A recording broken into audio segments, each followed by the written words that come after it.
Di video sebelumnya kita sudah bahas tentang Gunung Waa yang sakral bagi suku Amungme. Tapi, banyak yang nanya, kalau di gunung ada penjaganya, bagaimana dengan wilayah pesisir dan Laut Papua? Pertanyaan ini bagus banget, karena ini membawa kita menyelami dunia spiritual suku-suku Papua yang luar biasa kaya. Nah, kalau kita bicara soal pesisir, kita harus kenalan dengan suku Kamoro, masyarakat asli yang mendiami pesisir selatan Papua.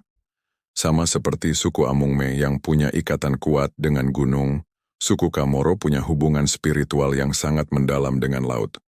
Mari kita mulai dengan sosok yang paling utama, yaitu Mom, sang ibu laut dan pencipta. Bagi suku Kamoro, Mom ini sama pentingnya dengan Gunung Waa bagi suku Amungme.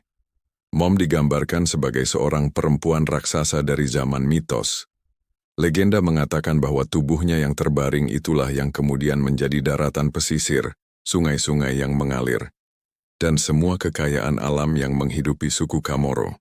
Jadi setiap jengkal tanah, setiap aliran sungai, dan setiap pohon sagu di wilayah mereka adalah bagian dari tubuh sang ibu pencipta. Karena itulah, Mom dianggap sebagai roh penjaga utama dan sumber kehidupan. Dialah penguasa laut, muara sungai, dan segala isinya, mulai dari ikan, udang, hingga kepiting. Kesejahteraan dan kelangsungan hidup suku Kamoro dipercaya sangat bergantung pada kemurahan hati dan restu dari Mom. Kalau laut memberikan hasil yang melimpah, itu adalah anugerah dari Mom. Sebaliknya, jika terjadi bencana atau kelaparan, itu bisa jadi pertanda bahwa sang ibu sedang murka karena ada aturan adat yang dilanggar. Konsep ini menunjukkan betapa dalamnya rasa hormat mereka terhadap alam, di mana laut bukan hanya sumber daya, tapi seorang ibu yang harus dijaga dan dihormati. Uniknya, dalam kosmologi Papua yang lebih luas, ada hubungan yang sangat menarik antara Mom dari pesisir dan sosok penjaga dari pegunungan. Suku Amungme di pegunungan mengenal sosok bernama Cekewa atau Cekwa, sang roh gunung yang berjenis kelamin laki-laki. Nah, Mom dari suku Kamoro, perempuan laut, dan Cekewa dari suku Amungme, laki-laki gunung, dipercaya sebagai pasangan suami istri kosmis. Mereka adalah dua kekuatan yang saling melengkapi dan menciptakan keseimbangan alam semesta. Jadi, kalau bisa kita sederhanakan, pegunungan dijaga oleh Bapak, yaitu Cekewa, dan pesisir dijaga oleh Ibu, yaitu Mom.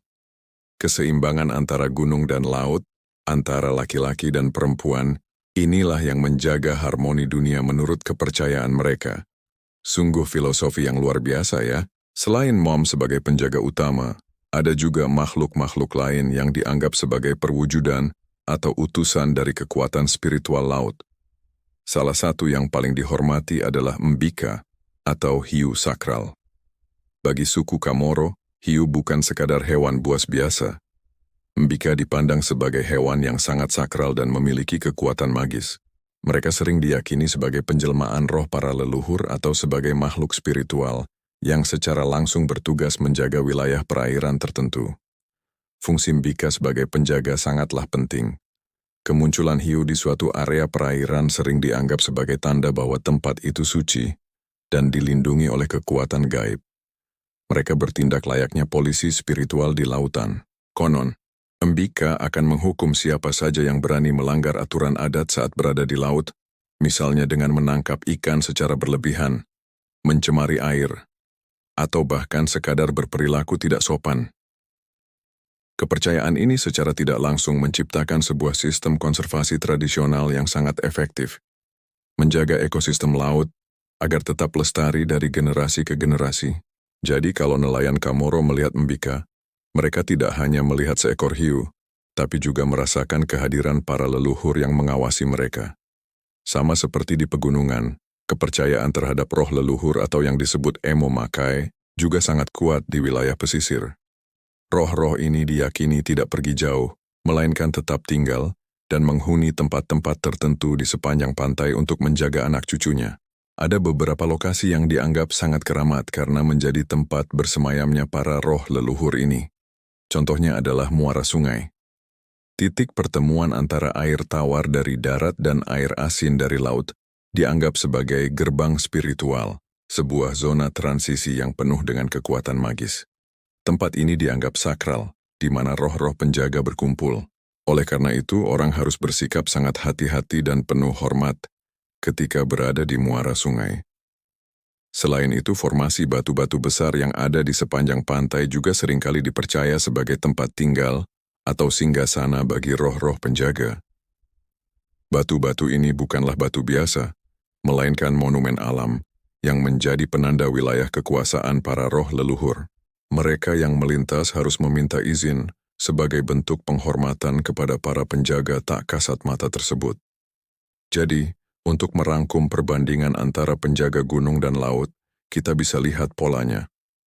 Di pegunungan Waa, suku Amungme percaya pada roh gunung itu sendiri, dan hukum adat Da sebagai penjaga utama.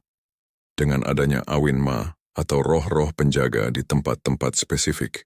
Sementara di pesisir, suku Kamoro memuja Mom, sang ibu laut sebagai pencipta dan penjaga utama, yang kekuasaannya diwujudkan oleh makhluk sakral seperti Mbika, si hiu penjaga, dan dibantu oleh roh-roh leluhur yang mendiami muara serta bebatuan. Kesimpulannya, makhluk mitologi utama yang menjaga wilayah pesisir Papua, khususnya menurut kepercayaan suku Kamoro, adalah Mom, sang ibu laut raksasa, yang tubuhnya adalah daratan itu sendiri. Kekuasaannya ditegakkan oleh para abdinya, seperti hiu sakral atau Mbika, yang bertindak sebagai penjaga fisik sekaligus spiritual di perairan. Semua ini kembali menegaskan satu hal yang sangat penting. Hubungan antara manusia dan alam dalam budaya Papua adalah hubungan yang penuh rasa hormat, simbiosis, dan cinta. Laut bukanlah objek untuk dieksploitasi, melainkan seorang ibu yang memberi kehidupan, yang harus kita jaga dengan segenap hati.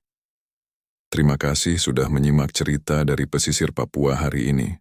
Semoga wawasan ini membuat kita semakin menghargai kekayaan budaya dan kearifan lokal Nusantara. Jangan lupa untuk like, komen, dan subscribe ya, agar kita bisa terus menjelajahi keajaiban Indonesia bersama-sama. Sampai jumpa di video berikutnya.